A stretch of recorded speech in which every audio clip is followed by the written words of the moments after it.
अकबर का साला हमेशा से ही बीरबल की जगह लेना चाहता था।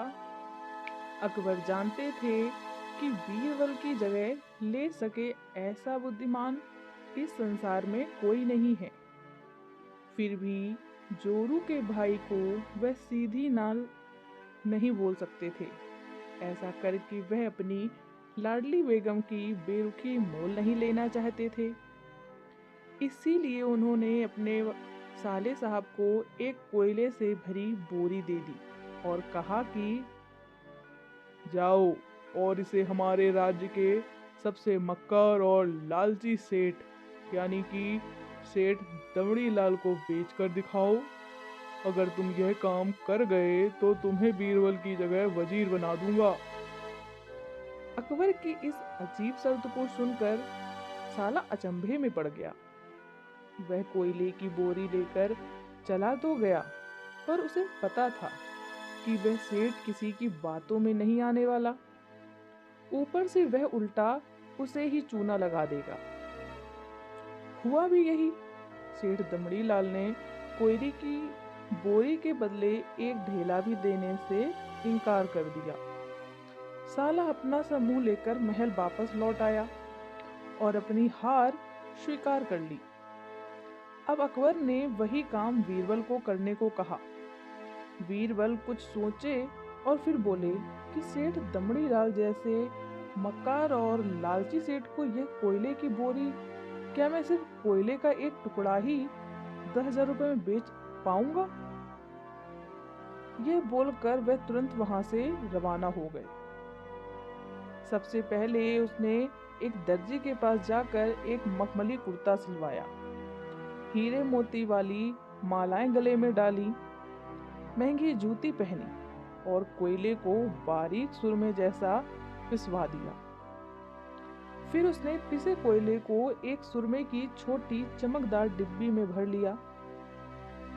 इसके बाद बीरबल ने अपना भेष बदल लिया और एक मेहमान घर में रुक कर इश्तिहार दे दिया कि बगदाद से बड़े शेख आए हैं जो करिश्माई सुरमा बेचते हैं, जिसे आंखों में लगाने से मरे हुए पूर्वज दिख जाते हैं, और यदि उन्होंने कहीं कोई धन गाड़ा हो तो उसका पता बताते हैं। यह बात शहर में आग की तरह फैली। शेठ दमड़ी लाल को भी ये बात पता चली। उसने सोचा जरूर उसके पूर्वज ने कहीं न कहीं धन गाड़ा होगा।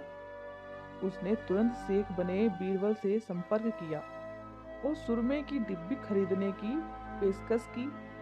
शेख ने डिब्बी के 20,000 रुपए मांगे और मोल भाव करते करते 10,000 में बात तय हुई।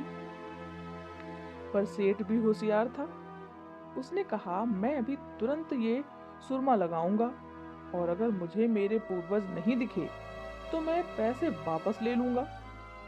बीरबल बोले, बिल्कुल बिल्कुल, आप ऐसा कर सकते हैं। चलिए शहर के चौराहे पर चलिए और वहां इसे जांच लीजिए। सुरमे का चमत्कार देखने के लिए भीड़ इकट्ठा हो गई। तब बीरबल ने ऊंची आवाज में कहा, ये सेठ अभी ये चमत्कारी सुरमा लगाएंगे और अगर ये उन्हीं की औलाद है जिन्हें ये अपना माँ बाप समझते हैं तो इन्हें इनके पूर्वज दिखाई देंगे और गड़े धन के बारे में बताएंगे। लेकिन अगर आपके माँ बाप में से किसी ने भी बेईमानी की होगी और आप उनकी असल औलाद नहीं होंगे तो आपको कुछ भी नहीं दिखेगा। और ऐसा कहते ही बीरबल ने सेठ की आंखों में सुरमा लगा दिया। फिर क्या था, सिर खुजाते हुए सेठ ने आंखें खोली। अब दिखना तो कुछ था नहीं, पर सेठ करे भी तो क्या करे। अपनी इज्जत बचाने के लिए सेठ ने 10,000 बीरबल के हाथ थमा दिए और मुंह फुलाते हुए आगे बढ़ गए। बीरबल फौरन अकबर के पास पहुंचे और रुपए थमाते हुए सारी कहानी सुना दी। अकबर का साला बिना कुछ कहे अपने घर लौट गया और अकबर बीरबल एक दूसरे को देखकर मंद मंद मुस्काने लगे। इस किस्से के बाद फिर कभी अकबर के साले ने बीरबल का स्थान नहीं मांगा। तो ये कहानी आपको कैसी लगी कमेंट सेक्शन में ज़रूर बताइएगा और लाइक शेयर सब्सक्राइब करना बिल्कुल मत भूलिएगा। Thank you for watching this video.